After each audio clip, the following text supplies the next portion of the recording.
This is Revathi. Welcome back to అందమైన కథల పొదరిల్లు. ప్రియమైన రాక్షసి ఎపిసోడ్ నెంబర్ 183. చాలా రోజుల తర్వాత అమర్ నందితల మీటింగ్ ఎంత అల్లరిగా జరిగింది. కథలకు వెళ్ళబోయే ముందు దయచేసి వీడియోకి ఒక లైక్ ఇవ్వండి, అలాగే హైప్ ఇచ్చి వీడియోని సపోర్ట్ చేయండి. స్టోరీస్ నచ్చినట్టయితే మన ఛానల్ని తప్పకుండా షేర్ చేయండి. ఇక కథలకు వెళ్ళిపోదాం. టిఫిన్ చేసి వెళ్దురు కానీ లోపలికి రండి మావయ్య అంటుంది ఆనంది. లేదమ్మా, నేను వెళ్ళాలి, నువ్వు కార్ దిగు అంటాడు అమర్. వీల్లేదు, ఇక్కడి వరకు వచ్చి నన్ను డ్రాప్ చేసి వెళ్ళటం ఏంటి? మీరు లోపలికి రావాల్సిందే అంటూ ఆనంది కార్ దిగి డ్రైవింగ్ సీట్ వైపు వచ్చి అమర్ని డోర్ తీయమంటుంది. నేను ఎందుకులేమ్మా, నువ్వు వెళ్ళు అని అమర్ అంటున్నా కూడా ఆనంది మొండి పట్టు పట్టి అమర్ చేపట్టుకుని కార్ దింపింది.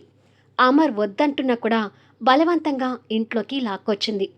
ముత్యాలు వాళ్ళని చూడగానే నమస్కారం సార్ అని అంటుంది నవ్వుతూ. నమస్కారం ముత్యాలు అని అమర్ అంటుండగా అశ్విన్ స్టెప్స్ దిగి వాళ్ళని చూస్తూ కిందికి వస్తాడు. కాస్త దూరంలో ఎదురుగా ఉన్న తండ్రిని కోపంగా చూస్తుంటాడు. కొడుకుని చూడగానే అమర్ ముందు సంతోషపడి తర్వాత నిప్పులు చిరుగుతున్న కొడుకు కళ్ళలోకి చూడలేకపోతుంటాడు.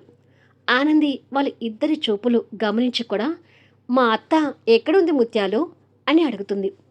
మేడం పైన ఉన్నారమ్మా, పిలుచుకుని రమ్మంటారా అని ముత్యాలు అంటే, ఏమొద్దులే, మావయ్యని పైకి తీసుకెళ్తాను, రండి మావయ్య అంటూ అమర్ చేయి పట్టుకుంటుంది. పైకి ఎందుకమ్మా, ఏం వద్దు, నేను ఇక్కడే ఉంటాను అంటాడు అమర్ కాస్త కంగారు పడుతూ. అశ్విన్ తండ్రినే కాదు, ఆనంది చేస్తున్న ఓవర్ యాక్షన్ కూడా కోపంగా చూస్తుంటాడు. పరాయివాడిలాగా మీరు కింద ఉండటం ఏంటి మావయ్య? మా అత్తకి మీరు కట్టుకున్న భర్త.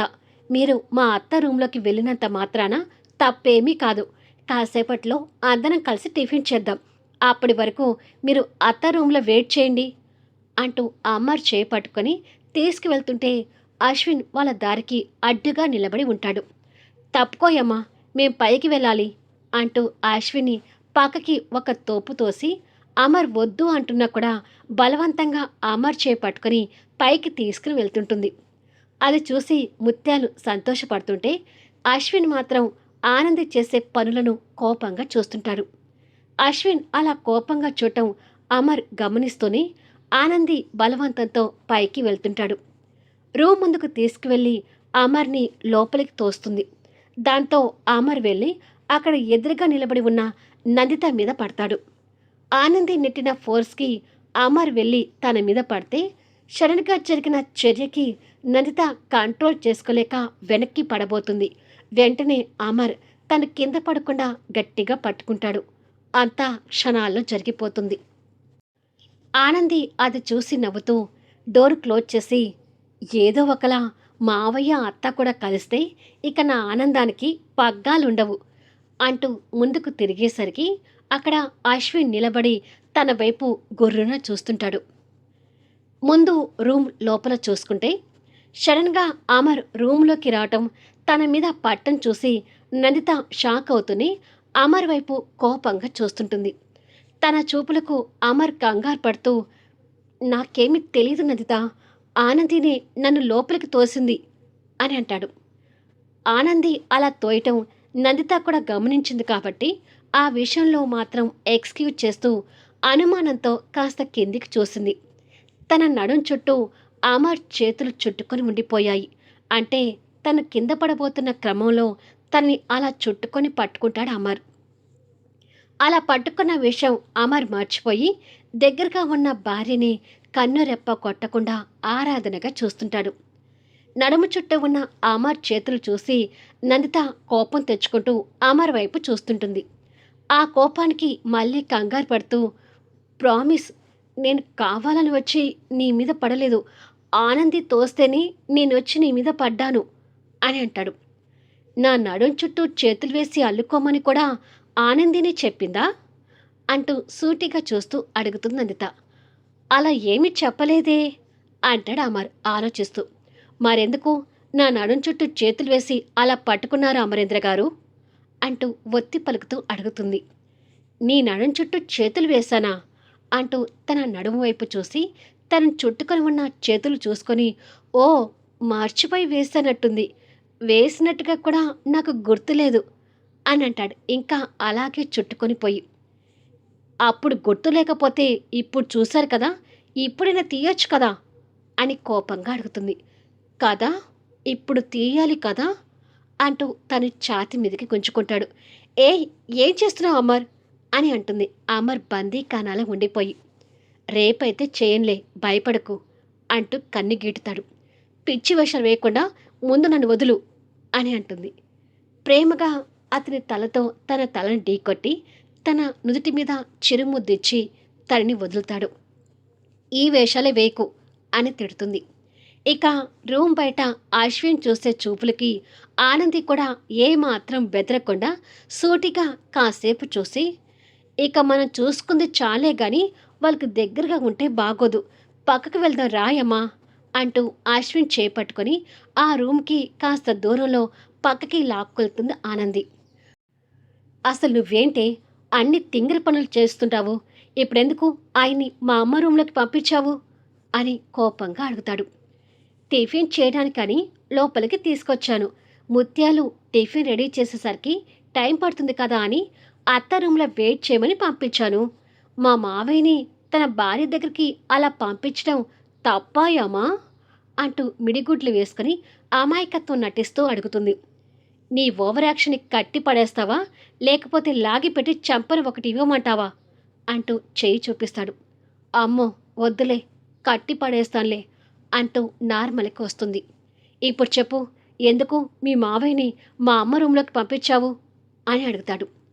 ఆనంది గారంగా అశ్విన్ షర్టు బటన్స్ని గెలుకుతూ, మరేమో యమ్మా, మనం మాత్రమే సంతోషంగా ఉండాలని కోరుకోవటం స్వార్థం అవుతుంది.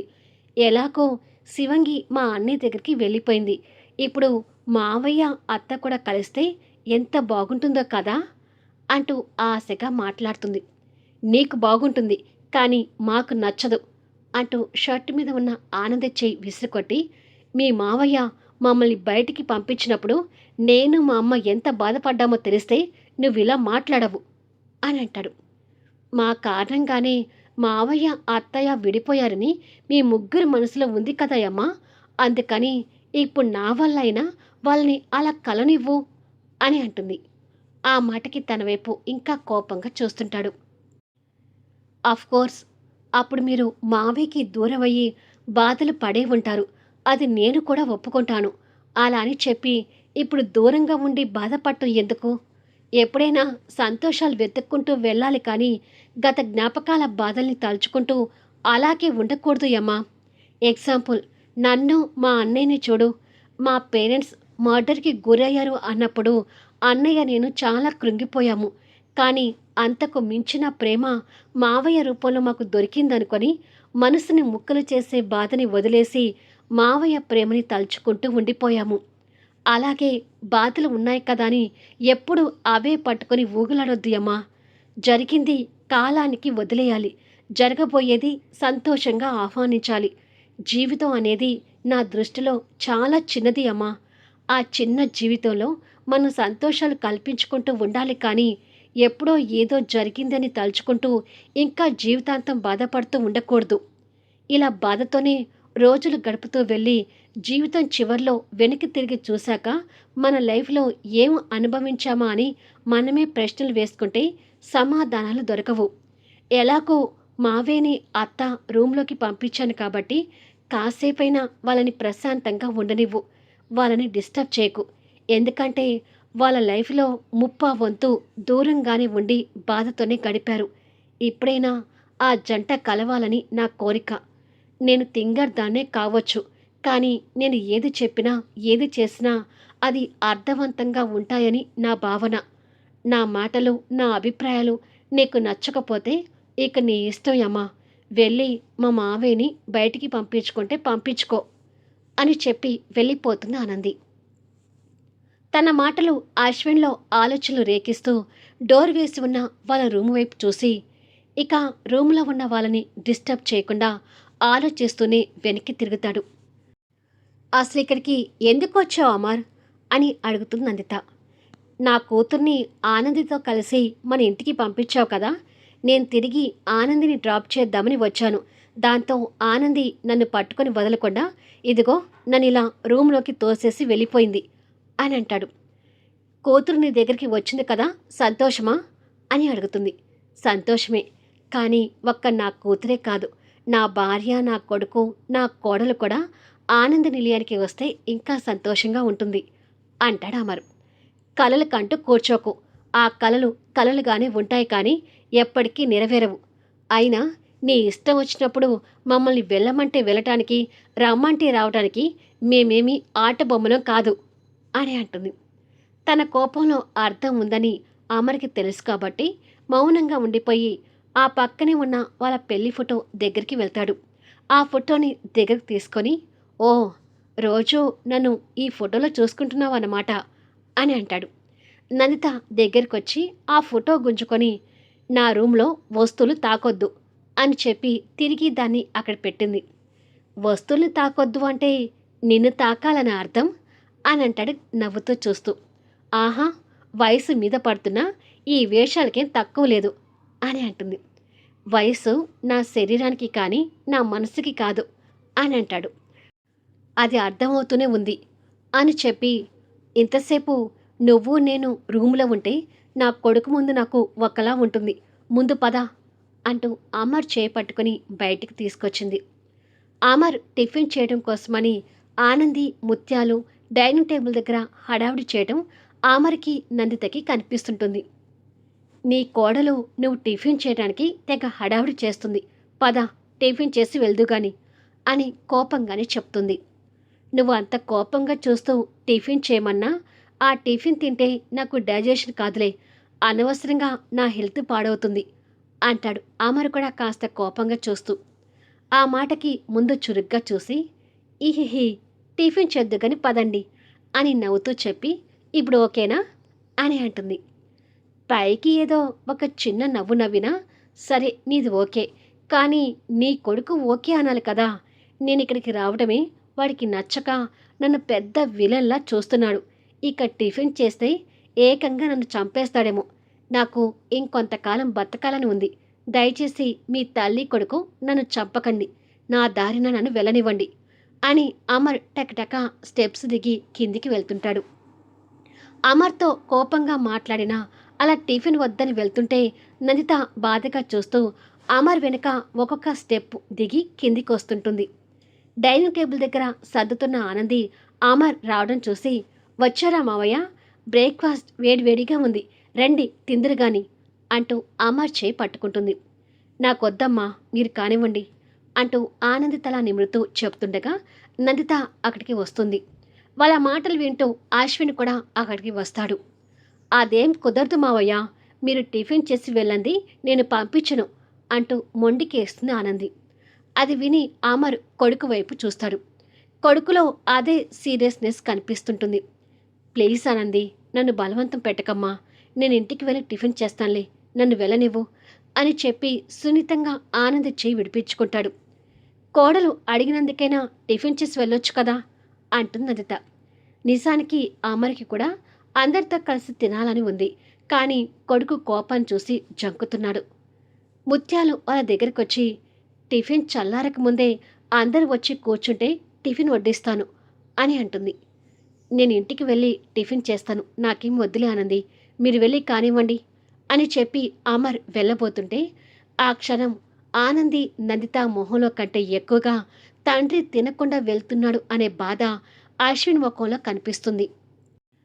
అయ్యో, మీరు అలా వెళ్ళిపోతున్నారేంటి సార్, మీకు ఇష్టమైన బ్రేక్ఫాస్ట్ అని అశ్విన్ బాబు గారు నా చేత అప్పటికప్పుడు ఆలు పరోటో, రవ్వ దోశ, అల్లం చట్నీ, కొబ్బరి చట్నీ చేయించారు అని అంటుంది ముత్యాలు.